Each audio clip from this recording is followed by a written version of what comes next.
is TOS Television, your digital-first Pan-African news network. I am Abigail Okwade, and this is Africa Now.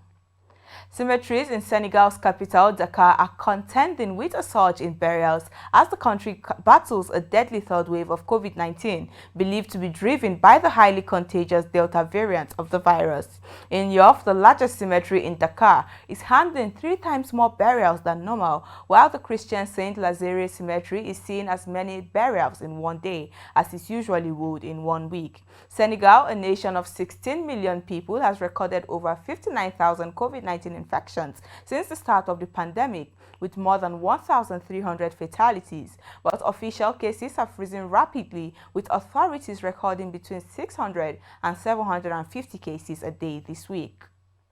Now to politics. Several thousand protesters marched in Ghana's capital Accra on Wednesday against President Nana Akufo-Addo's government under the slogan, "Fix the Country." Wednesday's rally is the most recent anti-government protest since March, when a top court dismissed the main opposition party's challenge to Akufo-Addo's re-election late last year. Led by social media activists, the Fix the Country protest online has been highlighting economic problems and government management. Following a 3-day gathering of senior SPLMA leaders in South Sudan's far north, Vice President Riek Machar has been deposed as the head of his party and its armed forces, the party's military wing, disclosed on Wednesday. According to the military wing, Machar had completely failed to show leadership and greatly weakened the party's position in the post-war coalition government formed between the warring sides in early 2020. Its Chief of Staff, First Lieutenant General Simon Gatwick Doual, was declared interim leader of the opposition movement. Former South African President Jacob Zuma will be allowed out of the prison to appear in person before the Commission of Inquiry on State Capture on a long-running corruption case next week Tuesday. The hearing, scheduled to resume in the southeastern city of Pietermaritzburg on August 10, shall proceed in an open court, says Judge Piet Cohen on Wednesday. Zuma was ordered to serve a 15-month term for refusing to testify to a commission probing state corruption under his presidency from 2009 to 2019. Still in South Africa, the Electoral Commission on Wednesday applied to the Constitutional Court for municipal elections to be postponed from October after an inquiry recommended a delay because of the COVID-19 pandemic. Commission Chair Glenn Mashini told a news conference that all necessary documents had been prepared for the application and a new date will be sought to hold the elections before the end of February, tentatively the last Wednesday of the month. The last municipal elections were held in August 2016, and according to South Africa's constitution, voting should be held within 90 days of the expiry of the municipal council's 5-year mandate. This is your digital-first Pan-African news network, TOS Television. You are watching Africa Now. We move to business after the break. So stay tuned.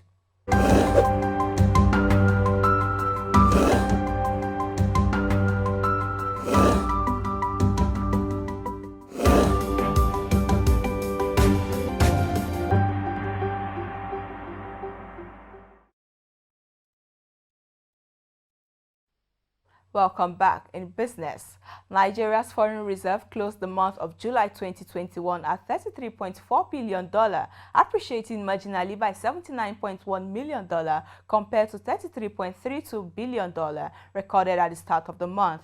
However, it declined by $1.97 billion compared to $35.37 billion at the start of the year. This is according to data tracked from the website of the Central Bank of Nigeria.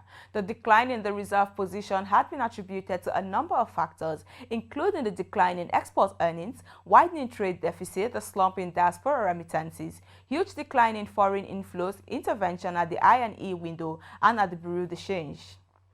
The federal government of Nigeria and Cameroon are working on final plans to demarcate the borders of the two nations through the boundary demarcation exercise. This was disclosed by the Attorney General of the Federation and Minister of Justice, Abubakar Malami, on Wednesday in Abuja, in a meeting with the social representative of the United Nations Secretary General for West Africa and the Sahel, Mohamed Saleh Al-Nadif.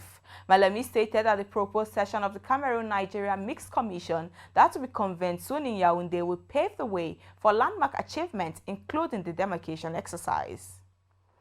Egyptian President Abdel Fattah al-Sisi inaugurated on Tuesday the Silo Foods, a mega food industries complex in Sadat city of Munufia province, which is expected to provide school meals for about 13 million students nationwide. The complex consists of 10 factories that produce 40 different kinds of goods, says the board director of the project, adding the first phase of the project will include a farm with 14 silos that can store up to 70 tons of wheat.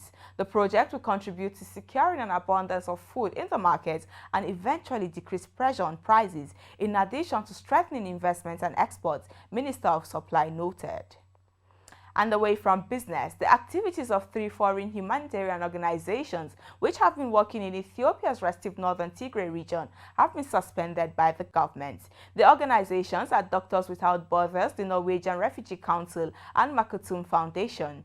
Ethiopia's Agency for Civil Society Organizations on Wednesday accused the 3 aid organizations of public advocacy outside of the mandate and purpose for which they were permitted to operate, and failure to obtain proper permissions for foreign staff, and that all operations were suspended. The Ethiopian government spokesman for the Tigray Emergency Task Force, Redwan Hussein, alleged last month that aid groups are playing a destructive role in the 9-month conflicts and even arming the Tigray forces that long dominated Ethiopia's government before a falling out with the current prime minister.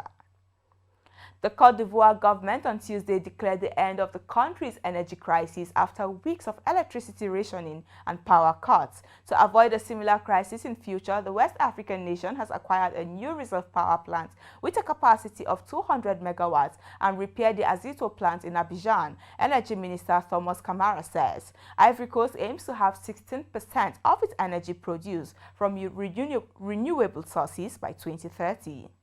And that is Africa Now. For more updates, to visit our website at www.tostvnetwork.com. Follow us and like our social media handles on Facebook, Instagram, and Twitter. And remember to subscribe on YouTube to stay with us and enjoy more programs on TOS Television Network.